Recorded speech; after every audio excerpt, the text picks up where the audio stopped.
Alright, we're doing more Great Ace Attorney 2. We got the Funi trial to do today. And, yeah, I'm actually in the mood to play Great Ace Attorney today. Oh, crazy, right? I took the day off from it yesterday, I think. And I mostly just worked on Down Bad Edition yesterday.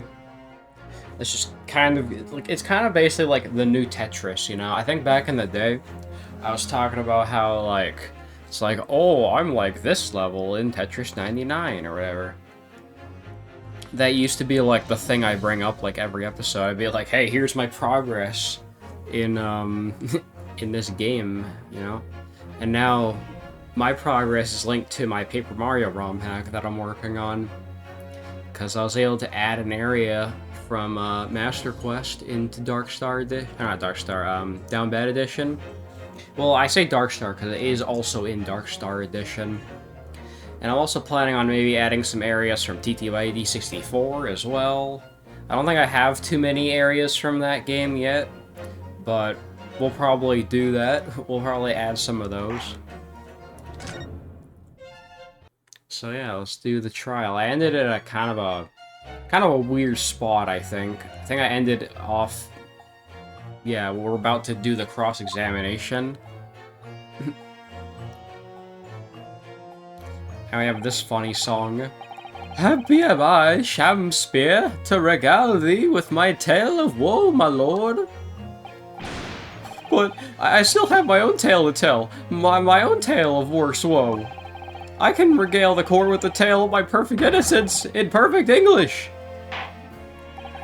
What, that'll do, Mr. Natsume. Let the court now hear from the victim. Yeah, so we're basically about to do our frickin' what the hell's this guy? Alright, so that's Mr. Shamspeare. But who's that other man beside him? It's Chin Man, it's Giga Chin Man. Yes, I feel like I've caught a glimpse of the man before. State your name and occupation for the court, please, witness. A writer of words so sweet, they do scent the breeze, an inventor of ideas so profound, they compose the earth. The unreviled poet, the unmatched scribe, William Shakespeare, with a great bard to be recalled to life anew.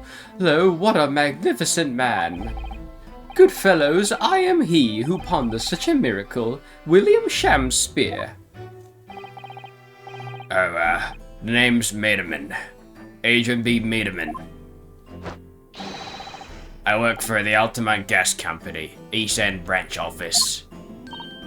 I remember now. It was yesterday on Briar Road. Oh yes, she's right, it's him.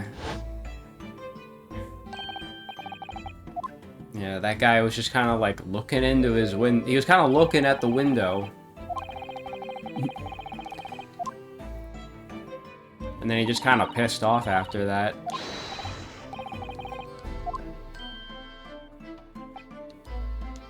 Yeah, then he just pissed off. That was funny. He doesn't even run off, he just fucking, like, disappears. Yes, we spotted him outside Mr. Garrett's house that morning. And he's a gas company employee. What does he have to do with this case? So, Mr. William Shamspeare, you're the victim in this miserable affair, correct? Oh heaven, oh hell, do you command me to remember that sweet poison that did cross me and cross mine innocent lips? I subpoenaed him for the trial, with his doctor's permission, naturally. Hearing the testimony of the aggrieved will remove any room for doubt from the juror's mind, I'm sure. I don't know, I keep giving him different voices like every fucking time I voice him. Behold, you have only to rearrange the letters of my name to see that me's a seraph, an angel indeed. Thus I be of noble mind, sweet of nature, and verily honest of heart, as all heavenly angels should be. 'Cause there isn't a less contrived meaning in your name. No, not at all. The jurors seem to be very moved by this man, I'm afraid. You're fucking bending over already, huh? Actually taking this seraph anagram idea seriously. Oh, thank you, witness, for your illuminating introductions. But my lord, what's the man next to Mr. Shamspeare doing here? The gas man, I mean. What, me? Well, now, allow me to enlighten my learned friend. You recall, I presume, your earlier impertinence? When you suggested that the victim had another visitor to his room on the night in question? And moreover, that the victim's a compulsive liar? What? No, I didn't quite say that. This young chin-stroker's here to controvert your vile claims conclusively. Is that not so, Mr. Mirrorman? Hang on, no. I'm just here. I hereby call for your formal testimonies. You'll tell the court as lucidly as possible what happened on the night in question. One may smile and be a villain. Yes, it doth pain me, but let the truth be spoken, the truth of that wintry night of my discontent.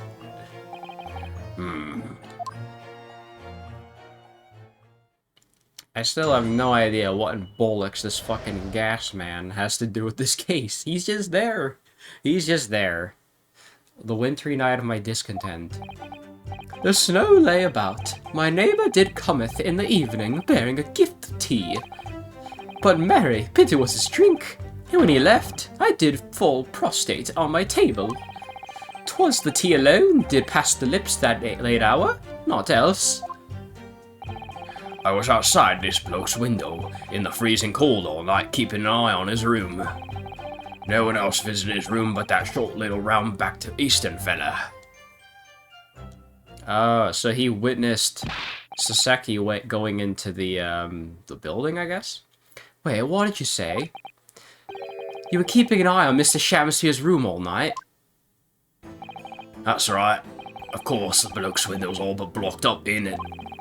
But there's a little gap in the bricks where you can see into the room. So I spent the night trying to keep my teeth from chattering as I peered in through that.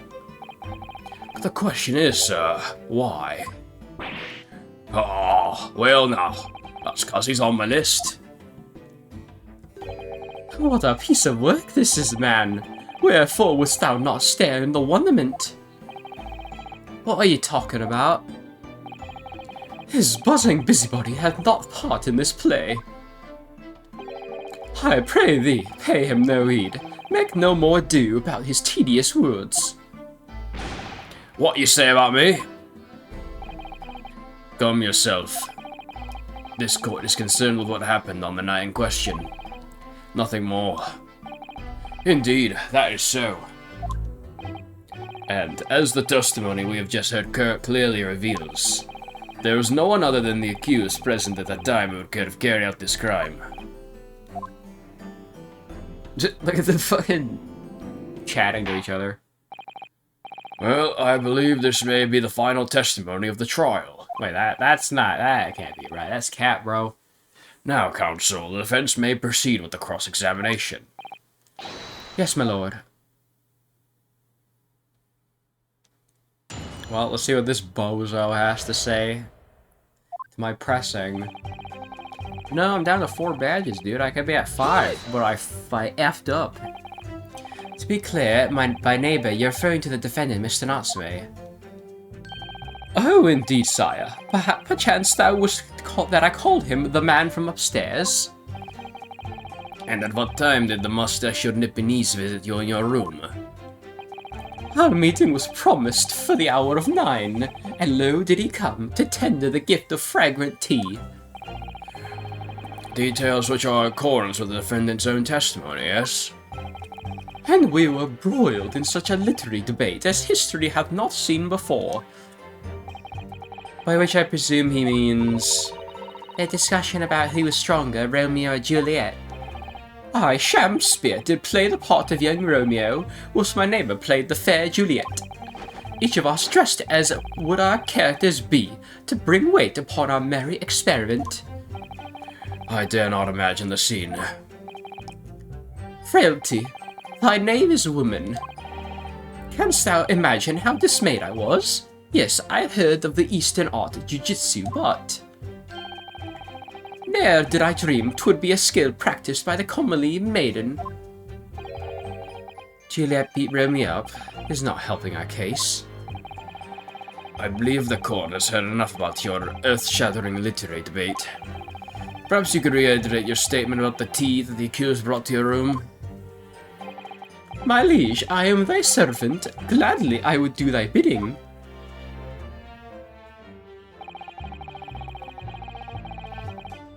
Hold it! Let me stop you there. Mr. Natsume left your room at 11 o'clock, but it wasn't until after 2 that the poison made you collapse. That amounts to more than 3 hours of missing time. What is bro doing? He's just fucking dancing. No, I think that's like more like a pirouette, you know? If the defendant really put the poison in your tea, that 3-hour window of time is something you're going to have to explain. Gladly. 'Tis an easy task. What? I did drink of the tea not while my guest is tarry, but after he took leave of me. Faith, 'twas stone cold, but at 1 hour past midnight. Verily were my lips parched. Objection! Or post midnight, not past. That doesn't sound normal. Nay, 'tis quite ordinary, sire. After all, thou wouldst recall our fiery debate. Amidst such argument, there'd be no time for fiery tea. So that's why Natsume's tea was empty, but his was like, it still had like some left, I think. Romeo and Juliet again, and who was stronger? Mr. Shamspeare, in summary, allow me to confirm. Did you not come here with the intention of naming your attacker? But of course, my liege. 'Twas the stooped lover of words did attempt to shuffle me of this mortal coil. We all know what that means. 'Twas the tea alone did pass me lips that late hour. Oh yeah, blah blah blah. So you didn't have any kind of evening meal, dinner, supper? Ha! Fie on luxury, fie on gluttony. To eat thrice daily is but a waste of time. Sorry. I would that my belly were full. No more of the sun doth rise. Well, most heroic eating habits, I must say. Not in day do I fill me hours with learned study of the great bard and playwright. Hence it is that death doth not my chamber be then the costumes of mine art. That would appear to be the case. Yes, even the rodent was found starved to death in your room. Now I think of it, it's not just food that was conspicuously missing from the room, is it? I don't recall seeing a single player script anyway. For I have devoured them all. You've eaten them. Every word be within me skull. Didst thou imagine otherwise? Right, that wasn't misleading at all. He ate the plays. He ate the manuscripts. Now, can you turn around, do you think? Which brings us to the conclusion that the only way the poison could have passed the victim's lips is in the tea. Oh yeah, this guy. Hold it! But the windows of that house have been all filled in. A historic artifact of the defunct in a window tax. Yeah, you're right there. All bricked up horribly. But as it happens, there's a little part of the brickwork at the bottom corner that's been opened up. I was looking in through that gap. Yes, there were a few bricks loose, weren't there? And for some strange reason, a couple of bars of soap lined up on the ledge outside as well. Did he take some of the soap? I like going around poking me chin in other people's business, especially on freezing cold nights. But them's my orders, so that's what I'll keep doing, as long as there's breath in me body.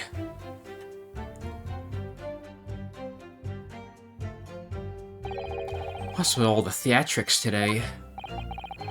Out of interest, Mr. Reitherman, after the accuser left and returned to his own lodgings, did you see the victim leave the room at all? No, he never left. He was in that room the whole time, as far as I'm concerned. And we can therefore discount the possibility of suicide. How can you be so sure of that? The police carried out a thorough investigation of the scene and found no receptacle of the poison. And since we know the victim didn't leave his room, and hence didn't dispose of the poison's container himself,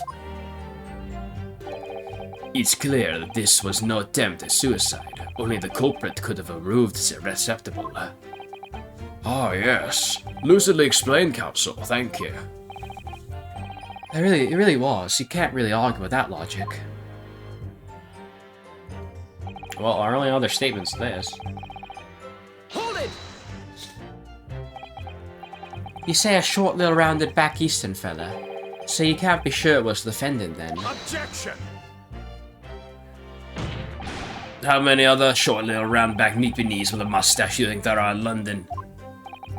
Well, of course, it's only a narrow gap and it was quite dark, so I didn't notice the mustache. But he showed up around 9, so I'm pretty sure of it myself. And when the person you saw arrived, did he and Mr. Shamspeare drink tea together? Nah, sorry, couldn't say. Why not? 'Cause couldn't see in the room all that well, could I? But what I did see was the silhouette of that little round-backed fella wearing a pretty dress. And the pair of them started some kind of wrestling match. Tell you, didn't know what to make of it. I suppose that was the Romeo and Juliet championship battle getting underway. Mr. Meaderman, allow me to confirm one final time. Apart from the accused, can you state vicinity, so that no one else visited the victim on that night in question? No question. Gaspman's honor. Hold it. Who's holding it now? Is it one of those testimonies where we just oppress everything and then shit happens? My lord! Goodness me. Yes, Mr. Foreman. I've kept my mouth shut and listened up to now, but this has gone on long enough. Are you all with me? Yes! Are we to understand that you ladies and gentlemen of the jury are in agreement with one another? That you've reached an unanimous decision? Too right we have. Are you all with me? Yes! Wait, no, the defendant is in the middle of a cross-examination. To be honest, I was holding out a bit of hope for you, young man. Especially after you identified the few that... I'm fucking doing the Dracula voice for him, too. Especially after you identified those few hours that followed of the accused leaving the victim's room. Yes, the 3 missing hours, as you put it. But in the end, what difference do they make? None as far as I can see. And since that's now apparent, there's really no reason to delay our decision any longer. Like I was saying before, if I don't take 5 bob home with me tonight, the missus will blow her top. What's that? Sorry, I didn't quite catch what you said. Very well. Let the court be apprised of your decisions. Ladies and gentlemen of the jury, you'll state your leanings to the defendant's culpability. Guilty! Guilty. Guilty. Guilty. Guilty. Well, this ain't good. Guilty. Wah, wah, wah.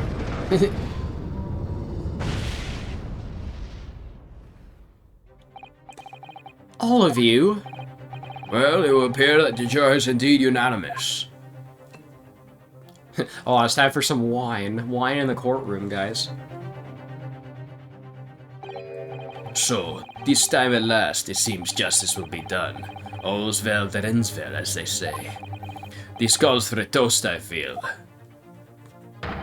To the guilty being punished. Oh, oh! Get up, Mr. Naruhodo, please. The trial ain't over yet. What do you mean, Mr. Zato? What about the information I found in this encyclopedia of British law I have? The obscure right that belongs to the defense in these situations. Remember? A summation examination? Yes, that's right. You don't have a jury in Japanese courts, of course. But here in British court of law, if we can reverse the decisions of the majority of the jurors, we can force the trial to continue. That's right. I think the summation examination is some of my favorite, mostly just because the music's so damn good. This trial can end now. Whatever it takes, I just can't let that happen. The defense moves to invoke its right to a summation examination, my lord. Why am I not surprised at my learned Nipponese friend's inability to admit defeat? You choose to cling desperately to some archaic rule you barely comprehend instead of accepting the truth. Certainly no other defense counsel in recent times has exercised the right to a summation examination. Because they all know that once the jury's mind set, it cannot be altered. Nevertheless, the right remains and must be upheld. The defense counsel's request is granted. This court will proceed with a summation examination, as outlined in the Encyclopedia of British Law. Thank you, my lord. Are you and your fellows prepared, Mr. Foreman? Believe me, my lord, we know all about this young lad's tenacity. And we're ready for it. Very well. In that case, ladies and gentlemen of the jury, I hereby call upon each of you to state the grounds which you find the defendant guilty of the crime for which he stands accused. Alright, here we go. Judicial findings. The victim may not be well off, but he's a noble man, and straight up, there's no reason to doubt the man. Well, I do declare the good gentleman has no reason to lie. In fact, I think he's rather splendid. Just look at the accused by comparison. He's Japanese, stoops all the while, and has a mustache, very fishy. There's no evidence to suggest the gangling act is a fraudster, for now, at least. I really don't care, I just need the trial to end quickly. 3 hours of missing time is nothing when you reach my age, you know. Nothing at all. I knew it. Every single one of them seems completely convinced. It seemed that all the jurors have come to the conclusion that Mr. Shamspeare is a fine, upstanding, and honest citizen. If you ask me, they've all been bewitched by his strange theatrical movements. And sadly, nothing Mr. Natsume has said appears to have registered at all. Well, here goes. Let's not forget. I pleaded with the jury on Saseki-san's behalf before, and it worked. So you never know. Before we begin, it might be an idea for me to remind you exactly how summation examination works, Mr. Naruhodo. Oh. Well, you're still very new to British law, after all. That's true. I suppose... And Saseki-san's fate's entirely in my hands now, too. There's always a chance I might have forgotten some crucial detail. Perhaps I should hear Suzuto-san out. I wonder, should I let her talk me through it again or not bother? Well, I mean, I haven't played this game in 2 years, so yes. Alright, so, if you remember, the key to changing the juror's mind is things that they say themselves. If I remember correctly how this works, I think you have to, like, grab a statement and say, like, hey, you don't agree with this guy, you know? Yes, it's coming back to me. First, it's important to listen very carefully to each juror's statement. Then, if it sounds as though one of the statements might contradict another, I have to pit the corresponding 2 jurors against each other to prove one or the other of them wrong. Yes, that's right.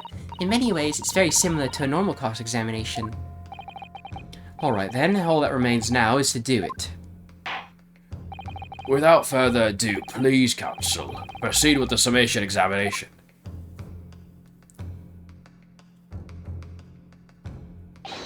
Yes, my lord. He's just gotta mentally prepare himself. Jury examination. It's just so funny how, like, he's just standing there. I mean, it's probably best if we press everything first, right? Hold it! Well, there are plenty of people in London who seem noble but poor. Couldn't some of them also be liars? I've no doubt about it. Like that shaky client of yours, for example. Absolutely not. Mr. Natsume is no liar. Look, the point is, the only thing that passed the victim's lips that night was that Japanese man's tea. When you take the gasman's testimony into account as well, the truth couldn't be any clearer. Oh, well, that's alarmingly logical. But let me be frank here, I'm a gentleman, with a gentleman's values. If it turns out that old Shakespeare chum is a rotten lie after all, I gladly change my decision on the defendant. And I'm sure my fellow gentlemen of the jury would do the same. Isn't that right? Well, yes, perhaps. Though I don't see it happening. What's that? Elderly gent on the end here, you know? You'll have to speak up. Look, I really don't care about all this nonsense. I just need this trial to be over. How many gentlemen do we actually have on the jury, then? Alright, sir. I may hold you to that. Don't forget what you said. Huh. Is that gonna update his statement at all? If you can show me that the victim's a liar, I'll reconsider my position. Okay. Hold it! Are you saying you believe the man to be trustworthy because he's rather splendid? Yeah, no, that's not what I said. The point is, the man's a victim here. What reason would he have to lie? And yes, he is rather splendid. So you say, yet again. Meanwhile, the man who stands behaves so suspiciously is exhausting to look at him. I'm afraid he's not splendid at all. Splendid logic there, madam. Thank you so much.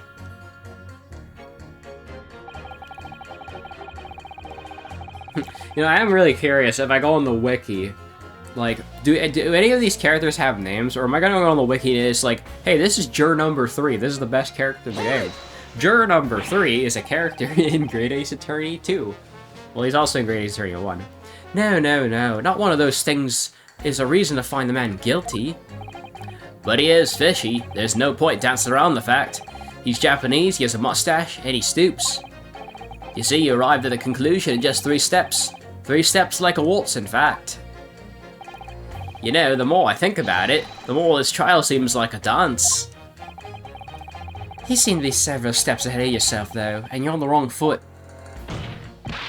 No, there's nothing but circumstantial evidence here. There's no actual proof of the defendant's guilt. But the victim's version of events is backed up by what the big chained man next to him says, ain't it? 1, he saw the Japanese man there. 2, he saw no one else. And 3, he saw the Japanese man there. Oh. That's another 3 steps. All this really does is make it seem more like a waltz, doesn't it? Right, and the prosecution will waltz its way to victory if they let you speak much more. We got our frickin' rich woman over here. A fraudsman? What do you mean by that, madam?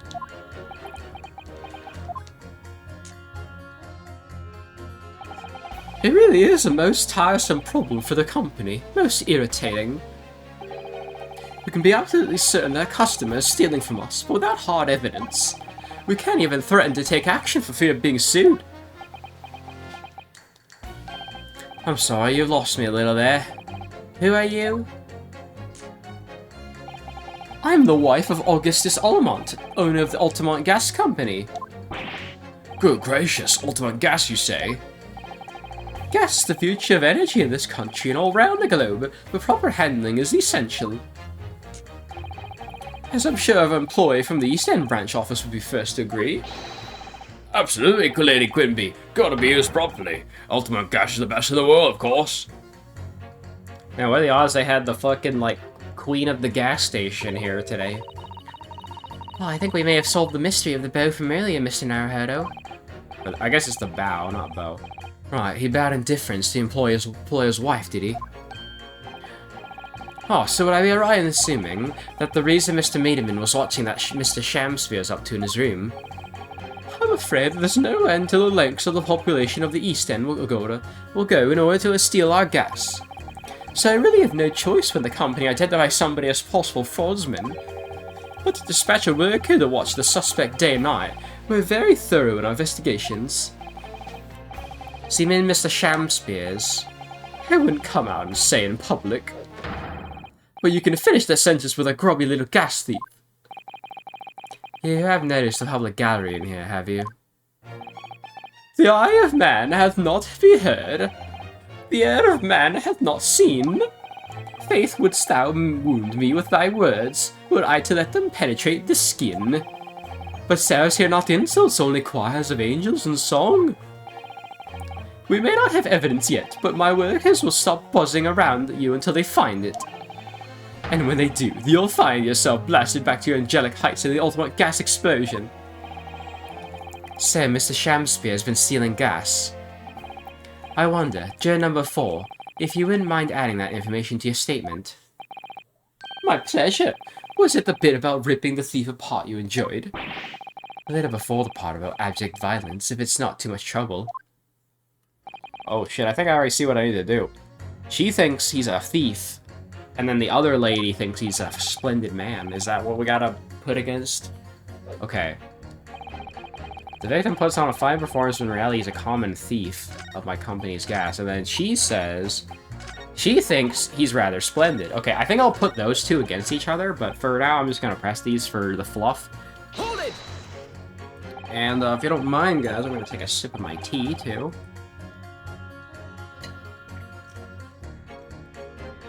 Deadass, I have not found anything that's better than Earl Grey. Earl Grey is just, it just fucks shit up, man. It's so good.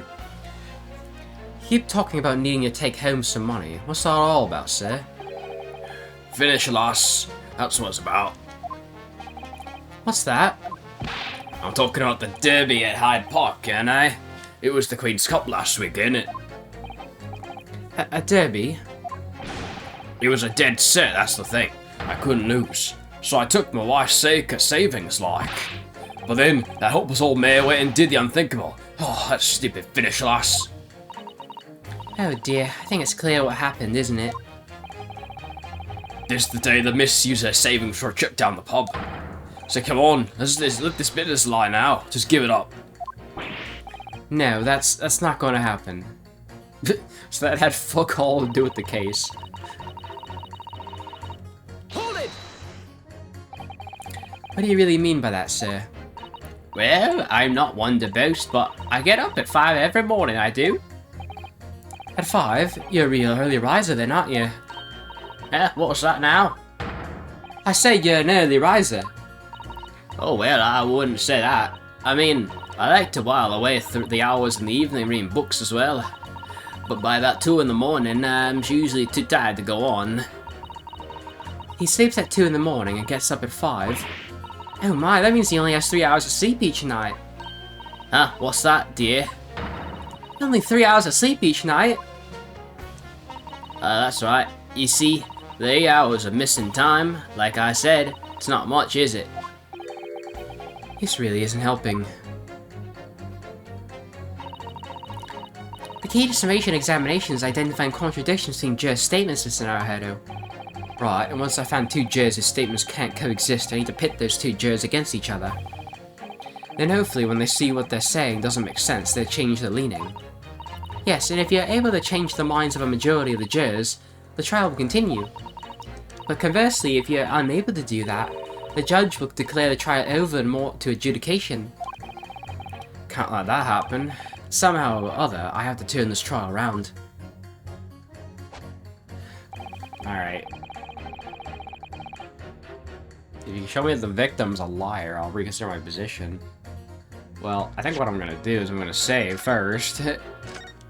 And I think I'm gonna put the 2 ladies against each other, because they both say, like, hella conflicting things. So... let's pit her with her. Okay, so, like, I'll just read it out again. It says, the victim puts on a fine performance, and in reality, he's a thief of my company's gas. But she says, I declare the good gentleman is no reason to lie. In fact, I think he's splendid. Let's see. Very fishy. And these guys are literally not saying anything. Objection! Is that not it? My lord is forward with the jury. I must object. Is that really not it? Or did I hit the wrong one? Being their leader, it's my duty to stand up for all jurors here present, and stand up for them I will. I concur with the foreman, counsel. Am I supposed to put the foreman against one of them, then? I mean, I guess I could do that, too. We're trying to find inconsistencies in jurors' statements, Mr. Naruhodo. The key to... okay, yeah, blah, blah, blah, blah. I'm reloading. I want to try that again. Well, hang on, let me see what the foreman says. The victim's a liar. Oh, well, duh. Yeah, of course. Let's see that. Let's try these two, maybe. Objection! There we go.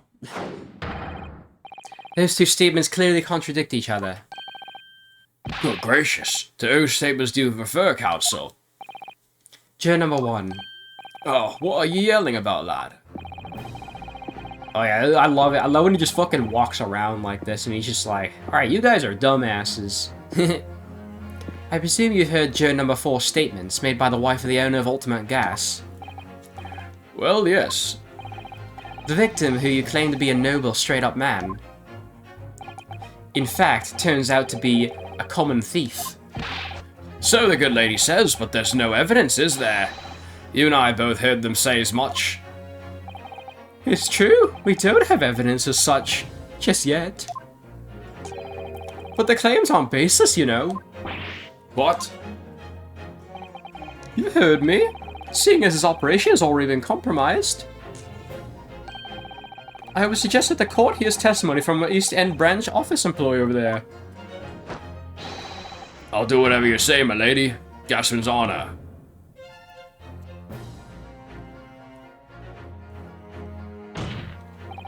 Juror number 1, you say you're a man of your word.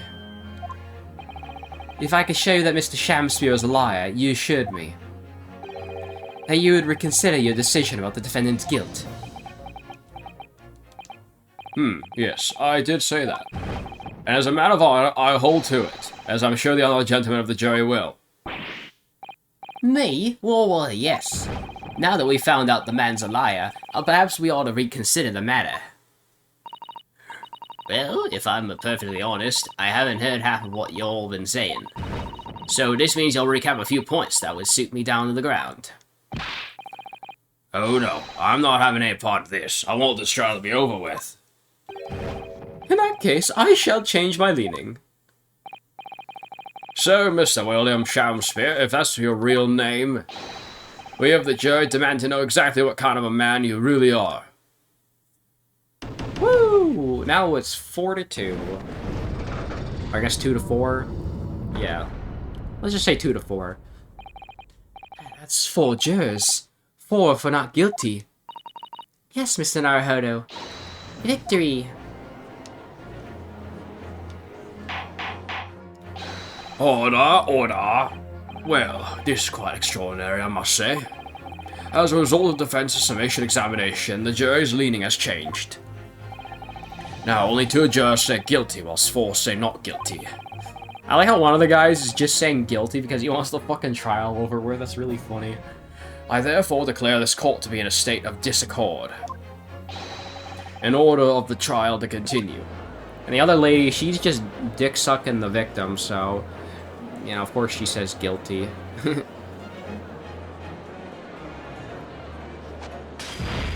I forgot he does that. You spoiled the bouquet, Mr. Shamspeare. The ladies and gentlemen of the jury now find they are unable to trust you, the victim. He's doing the see no evil, hear no evil thing. But you gods will give us some faults to make us men. So God mend me, I do swear. This gasman speaketh that which concerns him most, not but gas, not but thin air. It burneth bright a while, but it hath no substance, and it doth reek foul. Oi, what you say? Do I take it, Mr. Shamspeare, that you deny the allegations of gas thievery? Most hardly, my lord. Hast thou forgot? I am a seraph, an angel. Noble of mind, sweet of nature, and verily, honest of heart. Oh, you flowery-mouthed pompous beanpole, just 'cause I haven't got the evidence yet. Mr. Shamspeare, if in fact you're not noble of mind, sweet of nature, honest of heart, if you're a liar, then your testimony should have no sway in this courtroom. It is my considered opinion that at the present time, no other possible culprit of this crime has been identified. All testimony heard by the court thus far heavily implicates the defendant, not the victim. In short, it would be not unreasonable at this stage for me to rule on this case. Oh no. However, in light of the fact that the jury has expressed concern about the fidelity of the witness, I believe it would be inappropriate for this court not to pursue the point further. Objection! I assure you, my lord, that would be a waste of time to the court. The gas in this case are unrelated. Juror number 4. Yes? Did you say before that although you had no hard evidence to prove this man had been stealing gas, you have strong grounds for suspecting him? That's right. We do. Don't we, worker? Absolutely, Lady Quinby. Gasman's honor. Very well, then. We will hear your testimony now. You'll tell the court precisely why you believe the victim, Mr. William Shamspeare, had been stealing gas. Yes, my lord. It'll be my pleasure. On the ultimate gas name, I swear. If I may, my lord. Go ahead, madam. This worker's testimony may have a significant bearing on the good name of my husband's company. Therefore, I should like to take the stand alongside him in a supervisory role, if you wouldn't mind. Wahoo, yeah, sweet as honey. Yeah. Very well. As an exception, I shall honor your request. Thank you, my lord. You wait till the boss gave you an earful. It's gonna sting, you mark my words. So you'll both testify before the court on the subject on the illegal consumption of the Altamont Gas Company's fuel. Yes. Is that clear, my good man? Clear as ultimate gas, my lady. Which is the clearest in the world. How often do you see, like, a jury member come up on the stand? I think, well, that's happened a few times. The foreman has been on the stand before, I know that. I don't remember if any of the other ones have, though. Do you think the gas had gone to his head, Miss Suzuto? I think the man's just a very dedicated employee, Mr. Naruhodo.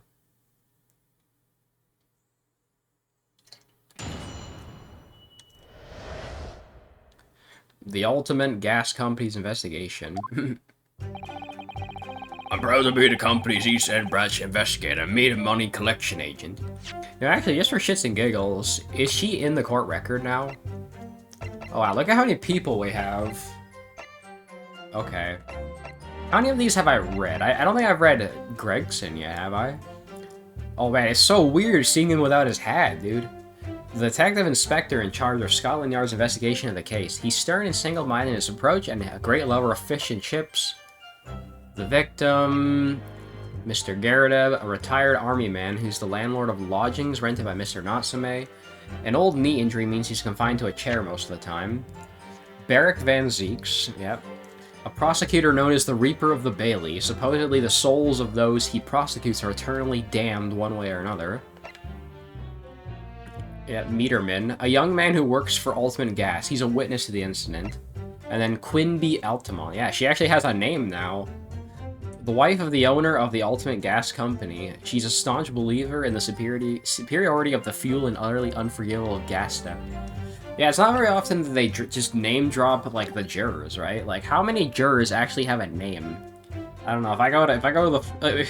I mean, unless, like, Capcom themselves have said, like, oh yeah, by the way, this guy's name is, like, John Mason or something, you know, or Billy Bob or something, you know? It's like, that's his name. We confirmed it in our, like, interview or whatever. I don't know, I'm kind of curious. I kind of want to look at the Ace Attorney wiki and see if, like, any of these guys actually have names. Because I am dead-ass kind of curious. Like, what if I look up juror? Oh my god, yeah, this is a fucking thing. Juror number 2, elderly man. Juror number 2, young woman. They actually all have fucking...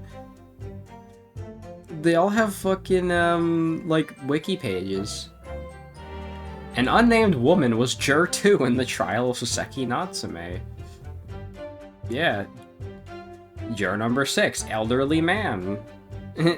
An unnamed elderly man was juror number 6 in the trial of Soseki Natsume.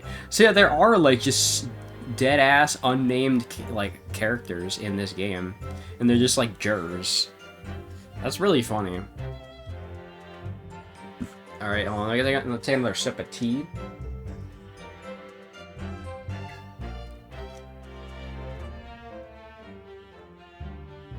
I mean, in all fairness, didn't we have a case where, I think it was in case number 5, where, Mr. Garrett's wife was one of the jury members, wasn't she? So, it's not, like, out of the ordinary. I'm proud to be the I think I already read that. Let me press. Actually, I can't press it yet. Alright, never mind. Ultimate Gas Company made us accept threepenny bits, each coin giving customers about 2 hours of gold as gas. And yet, the meter in Mr. Shamspeare's room didn't have a single coin in it. The meter doesn't appear to have been tampered with, though, and the collection agency has the only key. Somehow, he's using all the flaming gas he wants without paying a penny. If that's not thieving, what is?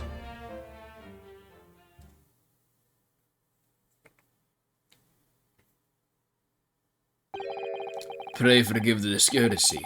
The irrelevance of this testimony caused me to turn into my hollow chalice. What do you mean by that remark, Lord Van Zeeks?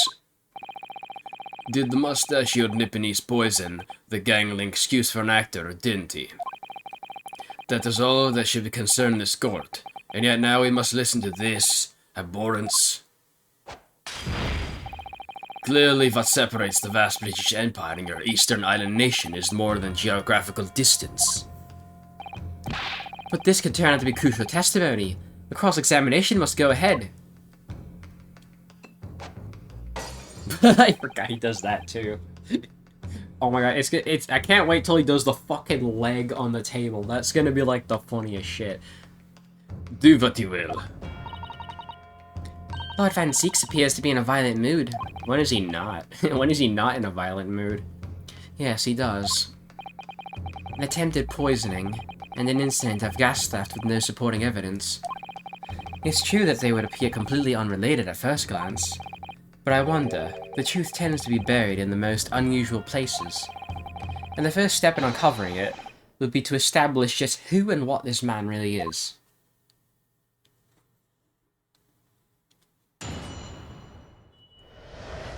Alright, just straight to the cross-examination. I'm proud to be in a company's email, blah blah blah blah blah blah. Press it. So does that mean you enter people's houses in order to empty their gas meters? That I do. How to try and catch people when they're in. Then I ask permission to come inside and do me business. Does that mean you've been into Mr. Knoxmare's room before, as well as Mr. Shamspeare? Well now, interesting you should bring that up, because I couldn't believe how little money was in his meter. I mean, how the pair of them survive the winters beyond me, really is. Knowing Mr. Knoxmare, he probably spends all his gas money on books. And then when he's finished reading them, he probably burns them for worth. You'll kindly reiterate your statement about the gas meters themselves, Mr. Meterman. Not much to say, really, but as you wish.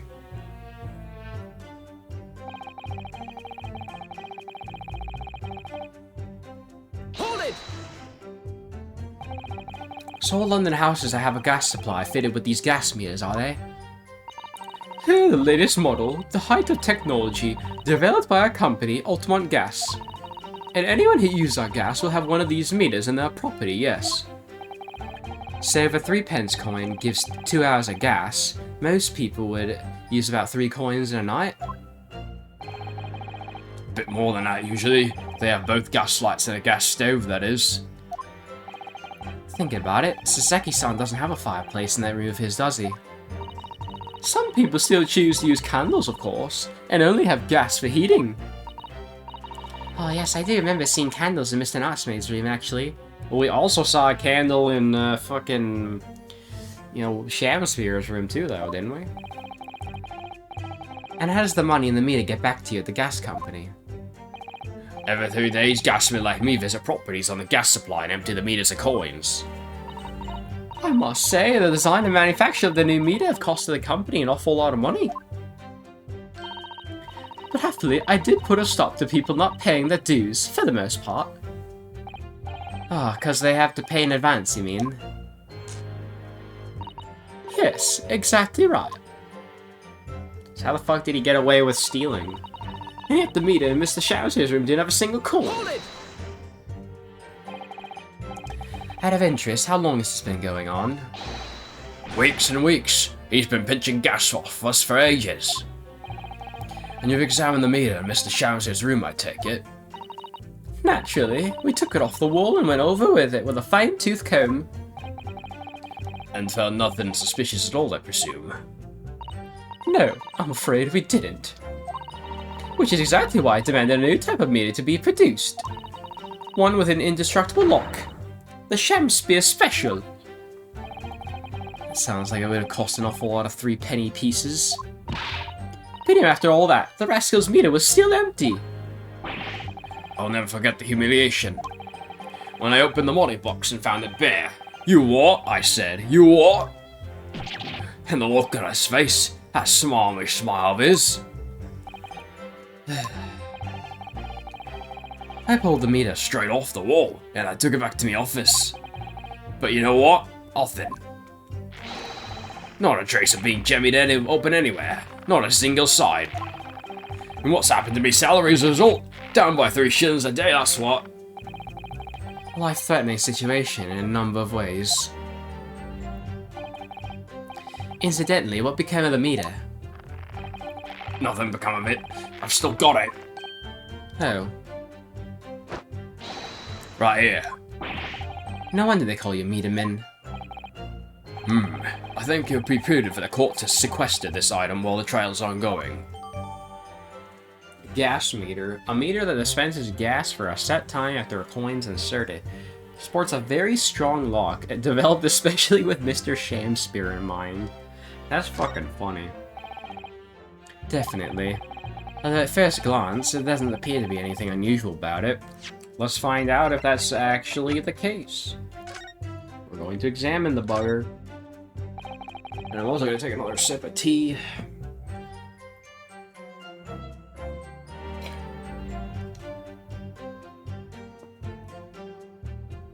That's a very sturdy looking padlock, isn't it? And the money box is sealed with beeswax too. So if Mr. Sholmes were to get up to any mischief, he'd be found out immediately. Mr. Naruhodo, mischief of that kind's not the sort of thing that Mr. Sholmes would do. You know, you didn't finish that sentence, don't you? Well, anyway, it's understandable that the gas company want to safeguard the money that's rightfully theirs. But it does feel a little over the top, perhaps, doesn't it? We got this big-ass red button. There's a thing here. Oh, what's this? Have you spotted something, Mr. Naruhodo? Just here, there's a little hole, do you see? Goodness, you're right. I wouldn't have noticed. It's not a very neat hole, is it? Not professionally made, I'd say. So, you think it might have been opened up by Mr. Shamspeare? Possibly. Seems that people at Ultimate Gas must have missed it. Well, it certainly seems to go all the way through to the inside. Are the coins actually able to get through there? Yes, but there's no way a coin would fit through here. It's true, but even so, seems more than a little suspicious. Ah. So no, the coins won't... Assuming he was trying to, like, bust a hole in it so that the coins will spurt out. The attached coin box sports a very strong lock, and there's a tiny hole in its base. Ugh. Good thing I looked at the bottom of it then, damn. I don't think there's anything else to examine here. I think it's just those two. Okay, that's probably gonna come into handy later. Let's move this along, shall we? Continue with your testimony. Though I would say it has much value as the contents of that meter.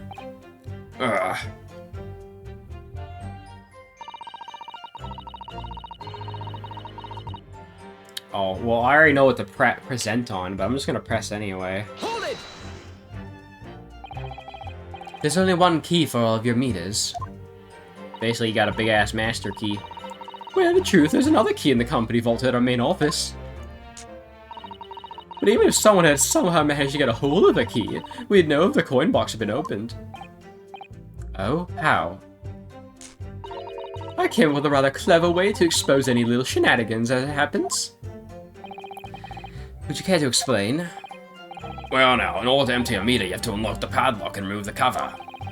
But when I close the cover again, I stick a little beeswax seal on it, you see? A seal, like the sort of thing you'd put on an envelope, you mean?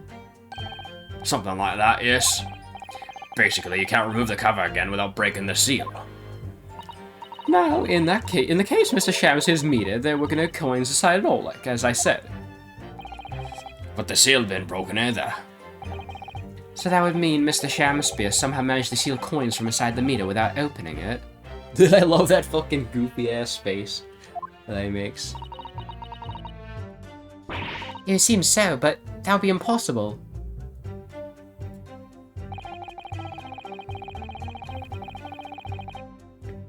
Hold it! See, I pressed it on this statement or I pressed it on her statement from earlier.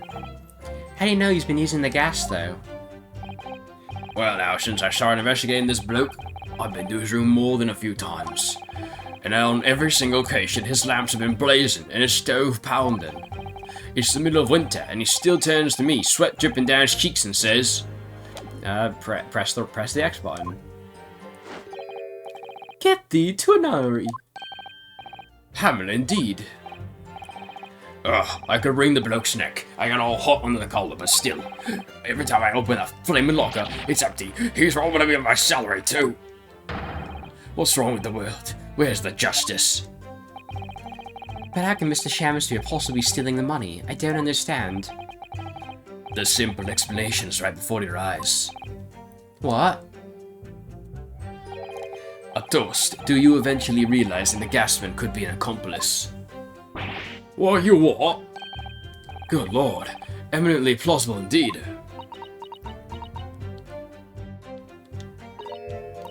Well, what do you have to say for yourself? Oh, please, they could be. A faithful worker. And besides, if the money us gasmen collect doesn't tally with how much gas has been used, you duck our pays by the same amount. So you'd be stealing money only to have the same amount taken from your wages? Clearly that makes no sense. Perhaps it's a case of losing the battle to win the war. No, no, no. I'm not gonna stop the hornet's nest. If I went stealing during the company, I'd be finished. It would seem there's no evidence to support the claims of thievery made against the victim, because Mr. William Shamspeare is innocent. Pray, forgive me if that shatters some illusions while learning that his friend was killed under.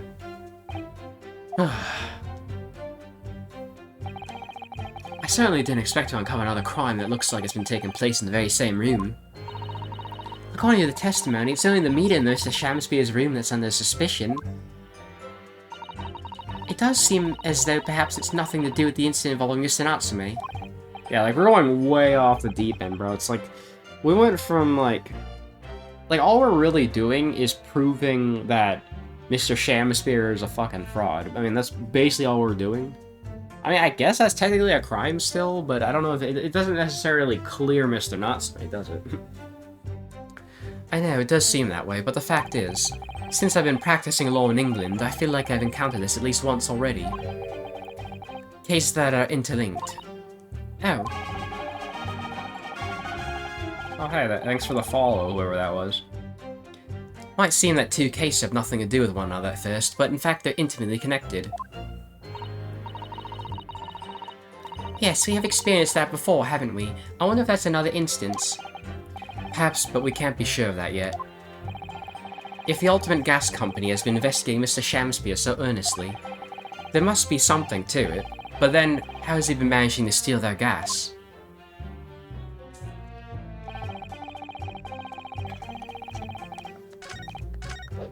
Well, I already know the answer. So, but I'm just gonna save, just to be on the safe side, in case I fuck this up somehow. But if I'm right, we present the lock. Or I guess the gas meter. Objection! Lady Altamont, I'm afraid to say that this meter clearly does show signs of having been tampered with. What? Get away! I've been over and over that thing. I'm telling you, there's nothing wrong with it. In that case, what do you have to say about the small hole that's been made at the base of this coin box? Oh, what? You're right. You're quite right. There's a little hole there. The meters aren't supposed to have that. None of the others do. In other words, we can assume that Mr. Shamspire secretly opened up this hole himself. Yes, I wouldn't be at all surprised, but why? Yeah, well, I mean, it's tiny. You couldn't get a farting through that. Lady Altamont, I wonder if you could give the court some more details about your meter design. What sort of details? Well, what I specifically like to know is, How it's dismantled or how it differentiates coins? I mean, we could try both. how can the meter be dismantled? Dismantled? Yes, given that there are no signs of having it been forced. I'm wondering if perhaps rather than being broken open, it might have been taken apart. Well, yes, that does make some sense. The padlocks are made by a first-class locksmith from the finest quality steel. And the meter box itself is made from plate steel as well. Welded shut to ensure it can't be opened again. And I can assure you, it's quite impossible to dismantle it. Oh yeah, nothing leaks from Ultimate Meter. No coins, no gas, no nothing. I see. The witness will amend her formal testimony with that information in case it's pertinent. As you wish, my lord. Wait, there's another thing we have to press?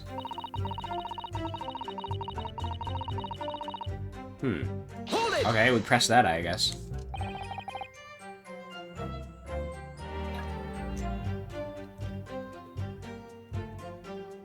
Has anyone ever tried? Oh yeah, they've tried, but they all given up before long. After all, if they actually broke the meter, the company would be able to take legal action. Yes, that makes sense. What do you think, Mr. Naruhodo? Is it welded steel construction significant? Or perhaps there's some other aspect of the meter's construction that we should be focusing on? Yes, you may be right. Perhaps I should try a different tack here. Like asking how the meter differentiates coins, for example. Ah, okay. How does the meter tell the difference between different coins? What do you mean? Well, for example, if someone were to put in one penny coin, that wouldn't work presumably, would it? No, of course not. So, well, how does the meter know that the coin it's fed is a threepenny bit? Oh, I see what you're getting at now. The meter tells coins apart by their shape and size, which includes their thickness. A threepenny bit is about 3/4 of an inch in diameter, you see. Other coins just won't fit. Oh, I see. It's clearly been very well thought out. The witness will amend her formal testimony with that information in case it's pertinent.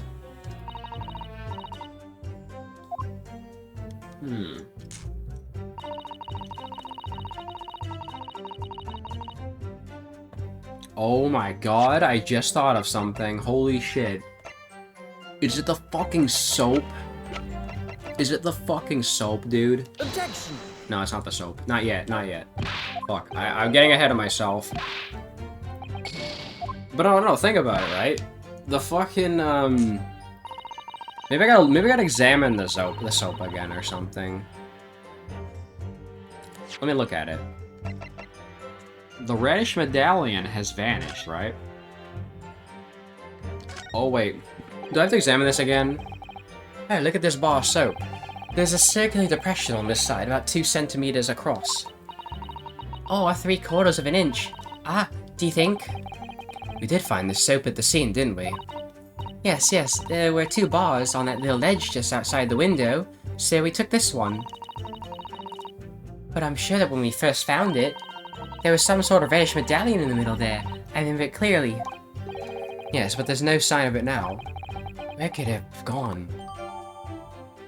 Oh, now it updates. I think now I can present the fucking soap because I had to examine it first. Okay, let me try it now. Objection! Yeah, now it fucking works. Just because I examined it. It's kind of dumb how that works. It's like, even though I knew the answer, I had to examine it first before the game was like, oh, by the way, it's like this many centimeters. Let me just confirm something here. If the diameter and thickness were to be correct, the meter would accept any object as if it were a threepenny bit, is that correct? Yes, that's correct. Well, by something of a coincidence, while we were investigating in Mr. Shamspeare's room, we found a particular item that matches the dimensions perfectly. Something the same size a threepenny bit. What was it? Oh, here's the violins. The item in question is this bar of soap. I can imagine fucking Naruto. He just pulls out a fucking bar of soap and points it at the courtroom. What have you been in any gas? That's a bar of soap. It certainly looks nothing like a threepenny bit, I must say. Looks like I'm gonna have to point out exactly what I mean here. Really? I gotta fucking point it out for you, dumbasses? What's so important about the soap is this part right here. Bro, really? You're really making me do this game? Fucking hell, you're so dumb. You have to turn over the soap to see what I mean. Oh! Are you referring to that round depression in the middle of the soap there? That's right, a depression that's approximately 3/4 of an inch in diameter. Or in other words, almost exactly the same size as a threepenny bit.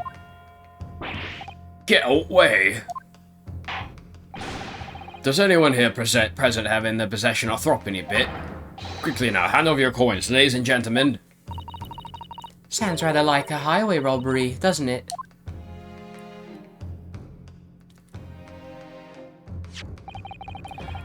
Thanks to a kind member of the public in the gallery, I have here a threepenny bit. Now, to see if it fits.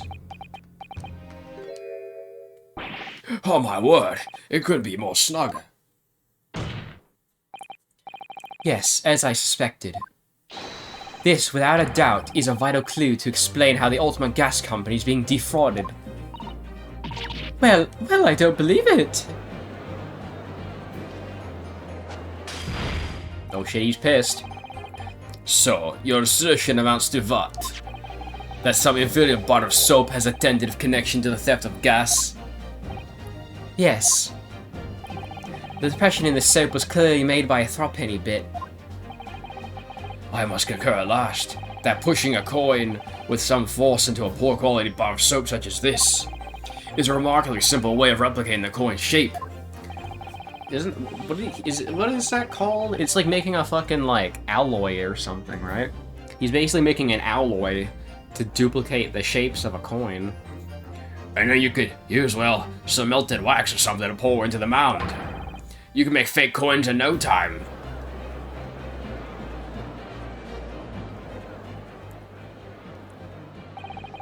This brings all the pieces of the puzzle together. It's the method Mr. Shamspeare had been using to steal the gas. That's the missing link. Now if I follow up that chain of thought, it's going to bring me to a new explanation for what happened that nobody's considered yet. But this is all nonsense. If the man had been making fake coins, my workers here would have found them when he emptied the meter. Quite true, Lady Altamont. In the absence of some black magic that can make them disappear. I see. That's what we're dealing with, is it? There is one form of black magic that could cause the fake coins to disappear into thin air, yes. Exactly. And that meter here gives it away. What on earth? Oh. Did he make that hole so that, like, the fucking, like, wax falls out of the frickin' thing? There are remnants of the magical method used visible on the gas meter taken from the victim's room. What did it, like, let me understand how this works. So, he has, like, some wax that he put into the soap. He put it into the gas machine, and then I'm guessing, like, the fucking fake coins burned and melted and turned into, like, liquid, I'm guessing, and then he made that hole to pour the liquid out of the fucking thing. Bro, that's insane. If that's your assertion, Counsel, the defense will identify these remnants for the court at once. Where on the meter can the remnants of the method used to make the fake coins disappear be seen? Can I examine this stuff? Sounds like the gasman didn't find a single coin inside this meter. But no one can survive a London winter gas without gas lamps, and certainly not without a gas stove. How does it go? Out, brief candle, or something like that? Perhaps the same kind of spell that Mr. Shamspeare had been using to make coins come out. Magic or not, there must be some trace of the method used on this meter somewhere. We need to look over it very, very carefully.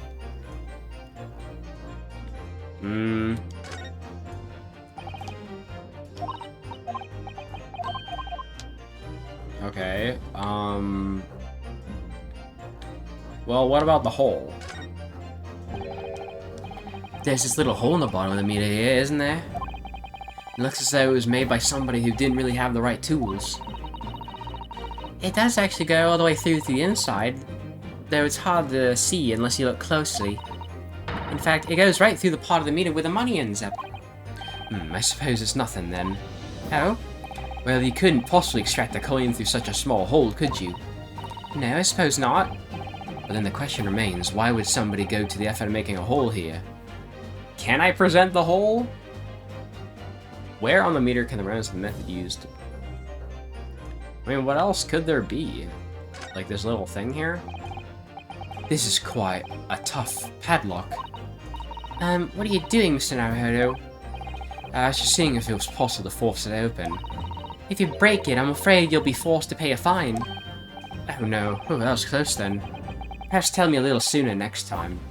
Well, there's also like... Is this anything? Okay, no, nothing here. Well, there's also like... this. No. What about this? Is this anything? Okay. What about like the like the insertion spot? Okay. Well, honestly, the only thing I could think of presenting then is the hole. Got it! We found this bar of soap at the scene of the crime, just outside the victim's window. Outside? Yes, outside, where you yourself, Mr. Medium, were loitering, in the freezing winter air. That's where we found this soap. Oh, I get it. That's right. The answer, of course, is ice. Did you say ice? Mr. Shamspeare has been leaving soaps like this outside his window each evening, filled with water. After a night outside in the bitter cold, the water is completely frozen solid the next morning. Then he takes his fake coins of ice and feeds them into the gas meter, giving him light and warmth in space. As his room becomes very comfortably warm, the ice now inside the meter's coin box melts, turning back into water, and draining harmlessly away through the small hole made in the underside of the meter. Oh, it's ice? That is how, without leaving any evidence of his wrongdoings, this man has been stealing Altamont gas. I guess, yeah, water would probably be like the most efficient way not to get caught, because it wouldn't leave any traces at all.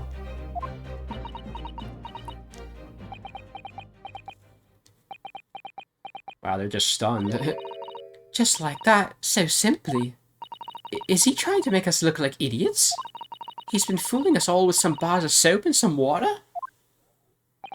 That's right, madam. I don't believe it. It can't be true. Do you have any idea how much money we spent to develop that new meter? And now you have the audacity to suggest that a bit of soap and some water can render it totally useless? I'm fairly sure I didn't design it. Evidence! Sorry? I want evidence. If you're going to stand there and tell me our meters are rubbish, I want to see proof. She's very good in enforcing accountability, isn't she? Well. Very well, Lady Altamont. If you like evidence, I'll prove it. And also, I'm going to save again, because I did fuck up once. I'm down to 3 lives. What? Mr. Naruhodo, are you saying you do actually have evidence to support this theory? I did notice a trace of something that bothered me a little at the time. And I have a feeling that this theory we've come up with now could explain it. This piece of evidence that substantiates the theory about how Mr. Shamspeare has been stealing gas is...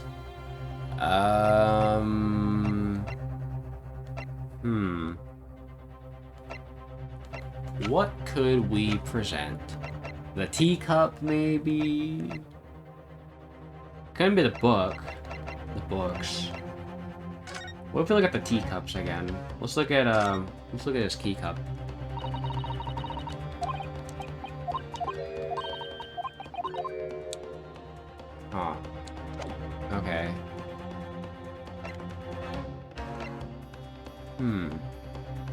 What if he used the tea?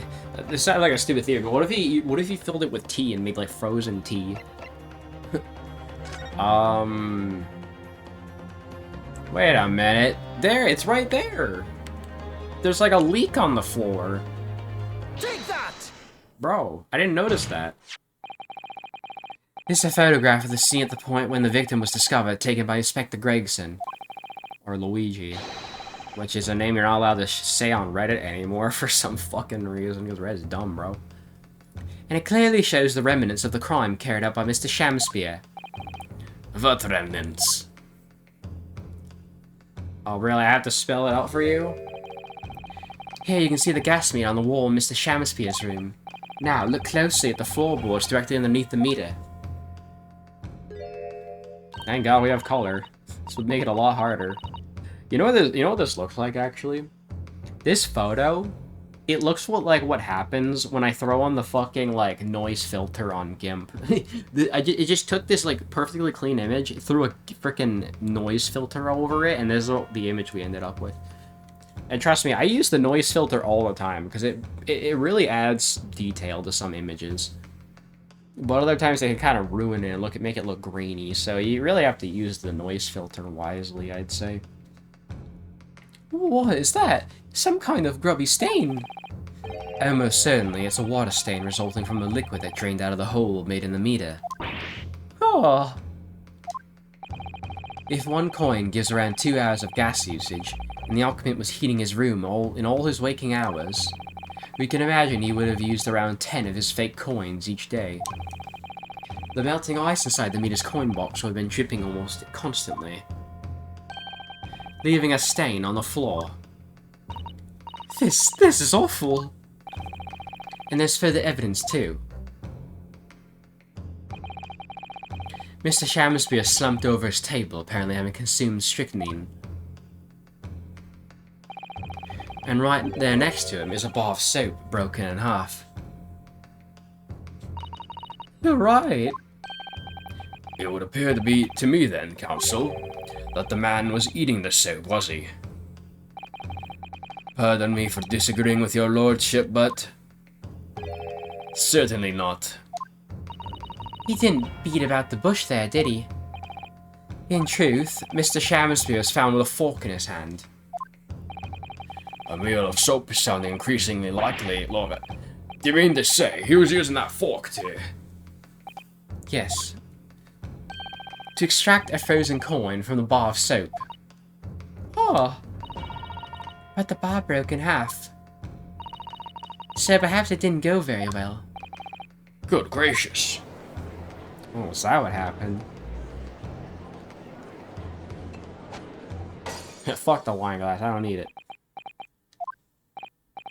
Lord Van Zeeks. I was throwing my hand up in despair, and happened to catch my hull bottle on the way. Pray forgive my maladroit mistake. What is the meaning of this, Counsel? Allow me to pose my learned friend a question. What exactly did you establish with your most recent cross-examination? Well... that Mr. William Shamspeare is a liar and a thief. In other words, that his testimony is unreliable. That's it. That's exactly it. Very well. Let us assume the man's a liar. Now allow me to pose another question.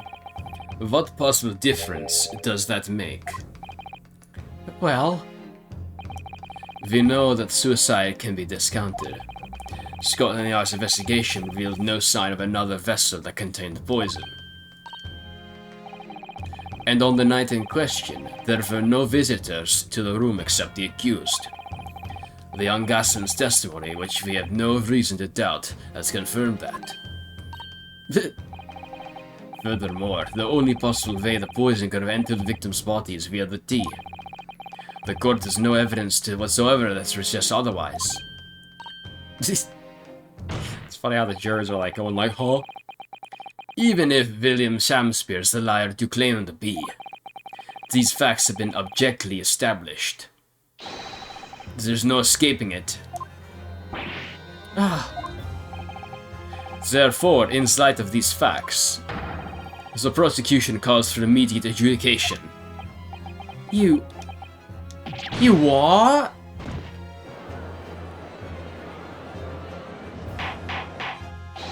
Order, order. Well, counsel, how does the defense respond? Mr. Naruhodo. What was the point of that last cross-examination? Did it actually get us anywhere? Or did it make no difference at all, like Lord Van Zeek's saying? Raise an objection. No, this isn't over. The defense will not rest. But? Well, counsel, you've successfully explained everything. You've identified and substantiated the unscrupulous method employed by Mr. Shamspeare to consume gas. What more was there to discuss? Lord Van Zeek just highlighted 3 facts in order to make his point. But contrary to what he could have made have the court believe, not all of them have been objectively established at all. What are you trying to say, my Nipponese friend? At least one of those so-called facts is assumption, made due to lack of evidence. Oh shit. He's flinching. But the situation has changed now following the cross-examination of the latest witnesses to take the stand. Don't be absurd. What is this nonsense? Yes, when you bring everything we've learnt so far together and consider as a whole, it's clear there's a question that we now need to reconsider. Namely, was someone else responsible? Was there another visitor? Was the poison in the tea? Well, my 4th answer is to save. Was the poison in the tea? You know what? Fuck, I want to see what happens when I pick this one. We've all been led to believe that the strychnine poison that afflicted Mr. Shamspeare was in the tea brought to him by Mr. Natsume, but that's conjecture at best. Objection! The victim has testified that nothing else passed his lips that night. There's no other possibility. And since there was no other trace of the tea left at the scene, it couldn't possibly be tested for traces of poison. Objection! As I said, the situation has changed. Because in fact, some of Mr. Natsume's tea was left at the scene. And a particular piece of evidence proves it. Objection! A ludicrous claim. Scotland Yard detectives investigated the scene exhaustively. What evidence are you suggesting they missed? The Frenchman has made a bold claim indeed. Very well, counsel. Present your proof. Wait, is this actually what I was supposed to pick? What evidence from the scene of the crime can tell us about the nature of the defendant's tea? Well, I mean, what about the fact that there's a fucking tea ring in his cup, dude? Take that! What exactly is this piece of evidence supposed to reveal about Mr. Natsume's tea, counsel? Well, I suspect it may possibly be related to the tea in the small way if we dig deep enough. Okay, since apparently if that's the correct answer, I want to see what the other ones do. Let me see. Was there another visitor? What if the victim did in fact have another visitor besides Mr. Natsume? If that's your assertion, by all means, tell us who it was. Ah, yes, well, Well, who was this mysterious third-party, counsel? I think it's a little too soon to be naming names, my lord. On the contrary, it's a little too late, much like your defense. Bro, the way he fucking slammed against the wall in time with his badge blowing up. But we've shown so much. The situation's changed, I'm sure of it. Mr. Shamspeare was trying to make more ice coins than I in question. Okay, and what about the other one? I kind of want to see what happens too. Because that's something not a lot of Ace Attorney Let's Players do. They never show the wrong answers here, and it's really funny. Was someone else responsible? Huh? What if it was somebody else entirely who poisoned the victim? If that's your assertion, by all means tell us who it was. Oh yes, yeah, oh Bob, oh. Okay, it's the same, okay. That's funny. Alright, well, we had enough fun fucking around. Let's, go with the T, I guess. Apparently this is the correct answer. I thought this was the joke answer. Objection! But I guess not. Objection! Objection! Objection. Alright, so if it's not the tea, what evidence from the scene of the crime can tell us about the nature of the defendant's tea? Well, I could examine the letter again. Oh, never mind, I've already examined it. I guess not.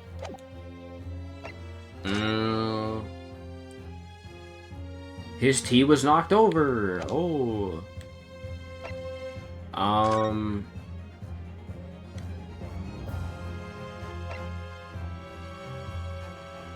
I don't know. The gas? It's not the gas, is it? Well, I don't know. I'm gonna make another save, though.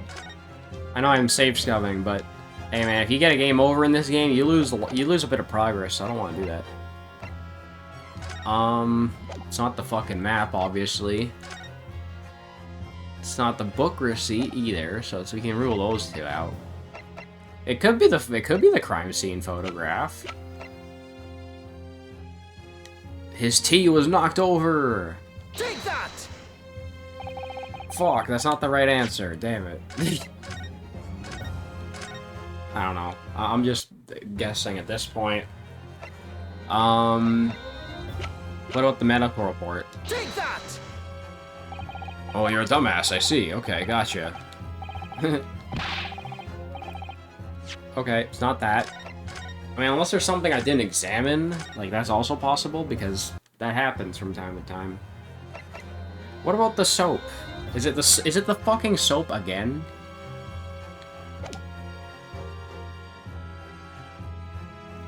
I mean, what the fuck does the soap have to do with the tea, though?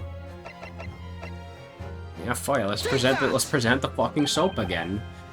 It was the fucking soap again, are you serious? Good gracious. The soap again? The same bar the victim used to fashion his coins of ice? Yes, that's right, my lord. It just came back to me. Something about when we first found this bar of soap at the scene yesterday. More bars of soap. Yeah. Wait, so why did I need to present the soap exactly? I'm quite certain that's when we originally stumbled upon the bars of soap. There's actually a frozen coin in each bar. So you discovered the gas thief's coin factory. Fascinating. In a way, yes. But there's more. The coins we found in the soap at the time weren't normal ice. Oh, is that what we're going with? There was something strange about them, you mean? Exactly. Something very obviously strange. They were red. The ice was red? No. You mean... Well, how the fuck does tea turn red? That's what I'm wondering now. Like, I've never had red tea before. It's like, even orange pico isn't, like, completely orange. It's like, what the fuck? That's right. It's obvious to you now. The fake coins in the soap were made from frozen tea. I was fucking joking about the frozen tea bit, dude. What? Bro, I was drinking a joke about the frozen tea. That's actually what we're going with? Jesus.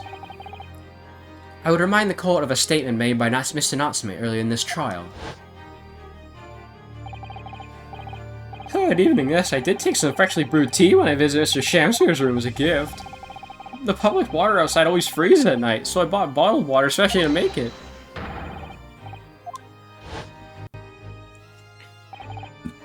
Ah yes, I do believe there'd been awful snowfall that day. It was particularly cold. Man, I couldn't imagine living like that. Imagine, like, you can't get water in the wintertime because it all freezes over. So you have to buy bottled water, dude? That sounds like shit. Sadly, on such occasions, the poorly constructed water mains in the east end are prone to freezing. So on the night in question, Mr. Shamspeare, having no running water to use, was forced to use the tea brought by Mr. Natsume in order to make fake coins. My word, oh shit, that makes so much sense now. There were 2 bars of soap on the window ledge when my judicial assistant and I investigated the scene. That's right, and we only borrowed one of them. I mean, tea and water are pretty similar anyways, so it would still fit. Which means that even as we speak, some of the defendant's tea is still present at the scene of the crime. Frozen soul in a bar of soap outside Mr. Shamspeare's window. Extraordinary. Earlier today, Inspector Gregson informed the court that if even one drop of the tea remained, Scotland Yard would be able to analyze it for poison. Wait, shit. So if he put all of his tea in the bars of soap, would that mean he didn't take much poison at all? As such, we are now in position to prove or disprove what has now been until mere conjecture, by finding out for sure whether or not Mr. Natsume's tea actually contains strychnine at all. Ugh. You smug Nipponese. My lord, we cannot do the defendant in the injustice of passing judgment now. The police should be dispatched to recover the remaining bar of soap from the scene at once, and defense requests a thorough analysis of the frozen tea embedded in it, to determine whether or not it contains any poison. Oh shit, now we're getting somewhere, damn. Bailiff, bailiff! Instruct the police to attend the scene at once. Yes, my lord, understood.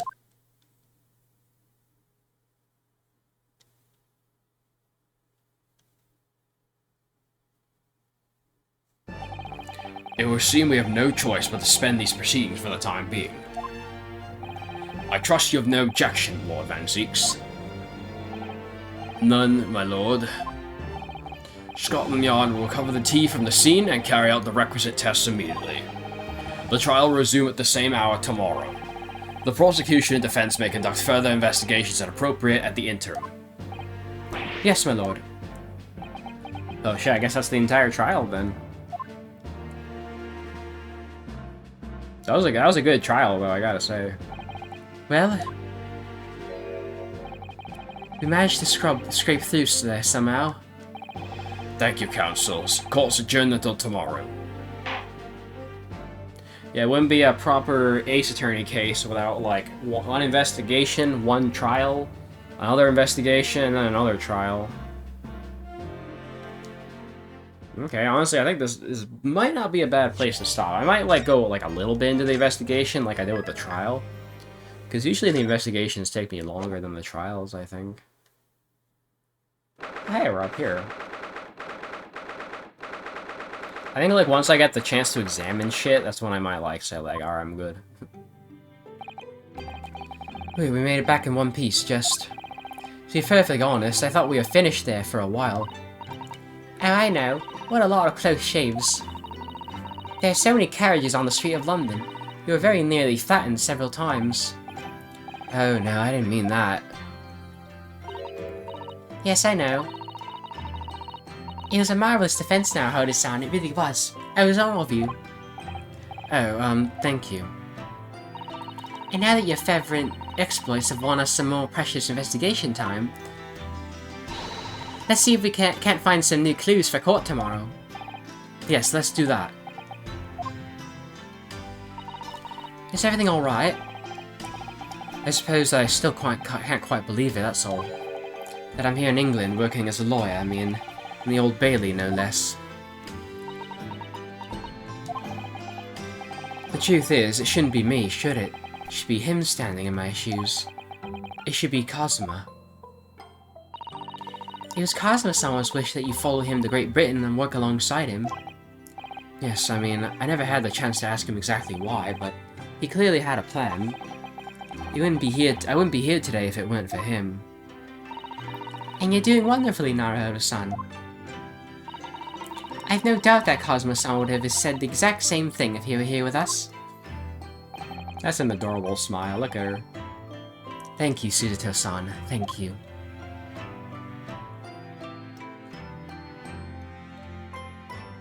Alright, I think, yeah, this will probably be a good time to save then.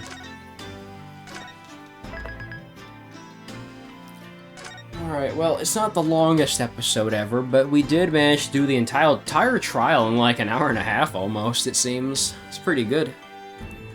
Alright, well anyways guys, thank you for watching today's episode. Make sure to like and subscribe to on YouTube and Twitch. And, yeah, I guess whenever I get the chance again, I'll do the next investigation. Yeah, because usually these cases are broken up into, like, actually 4 parts. You know, you have 2 investigations, 2 trials. And it's looking like this case is going to be not too long, actually, because I think I did the investigation in like 2 parts, and then I did the trial in 1 part. So that went by pretty well, I'd say. I was kind of kicking ass in there. But anyways, I'm gonna go for now. Don't know if I'll be streaming anything else tonight. I mean, what is it today? It's Wednesday. Me and my girlfriend are supposed to be hanging out today. So there's a good chance I won't be streaming again until like later tonight or something. Hey, who knows? I might do another Paper Mario Plandomizer run because I'm kind of in the mood to do one of those again. I know, crazy. I'm getting back into like the Paper Mario 64 randomizer spirit. And it's all thanks to that Plandomizer. Alright, well, anyways, yeah, I'm gonna go. Enough waffling, let me just go. So I'll see you guys later.